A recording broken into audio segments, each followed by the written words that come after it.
Hello viewers, আশা করি সবাই ভালো আছেন। আবারও আপনাদের মাঝে একটি ব্লগ ভিডিও নিয়ে আসলাম। আজকে ব্লগ ভিডিওটা হলো আমরা কৃষ্ণপুর থেকে বাডারা যাব। তো আমরা কৃষ্ণপুর থেকে বাডারা যাওয়ার পথে আমরা যা যা দেখতে পাবো সেগুলো আপনাদের মাঝে তুলে ধরবো। তো আমরা যাওয়ার পথে দেখতে পারতেছি সামনে একটি সাইকেল আমরা দেখতে পারতেছি।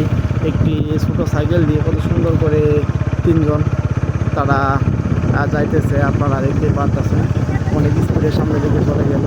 তো এগুলো বলতে বলতে সামনে একটি আমরা ব্রিজের উপরে কিন্তু চলে এসেছে। আপনারা দেখতে পারতেছেন ব্রিজটা কত সুন্দর। তো এই দিক দিয়ে যাওয়ার পথে আমরা দেখতে পারতেছি প্রত্যেকটা গাছে কিন্তু নতুন পাতা বের হয়েছে। আপনারা দেখতে পারতেছেন কত সুন্দর সেই গাছের নতুন পাতাগুলো, একদম নতুন ছোটো ছোটো পাতা আমরা দেখতে পারতেছি।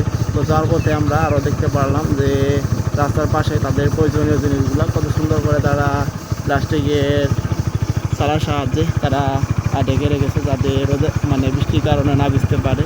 তো এখানেও আমরা অনেকগুলা কাঠ দেখতে পারতেছি। তো যাওয়ার পথে এদিক দিয়ে কিন্তু একটি রাস্তা চলে গেল, ছোট্ট একটা ব্রিজও আমরা সামনে দেখতে পারতেছি। তো আমরা ওই রাস্তা দিয়ে যাবো না, আমরা সামনের রাস্তা দিয়ে যাবো। তো এখানে যদি একটু দেখাই, এখানে গাছের ছোটো ছোটো আপনারা দেখতে পারতেছেন, একদম ছোটো করে অনেকগুলা টুকরো করে তারা রেখে দিয়েছে। তো এগুলা থেকে তারা ছোটো ছোটো করে কাঠ তৈরি করে সেই কাঠগুলো দিয়ে তারা রান্নার কাজে ব্যবহৃত করে। তো আমরা যাওয়ার পথে আরও দেখতে পারতেছি এদিকে আপনারা দেখতে পারতেছেন কত সুন্দর করে এখানে অনেকগুলা ইট এক পাশে রেখে দিয়েছে। তারপরে কিন্তু অনেকগুলা রডও আমরা দেখতে পারলাম রাস্তার পাশে কত সুন্দর করে এগুলা রেখে দিয়েছে।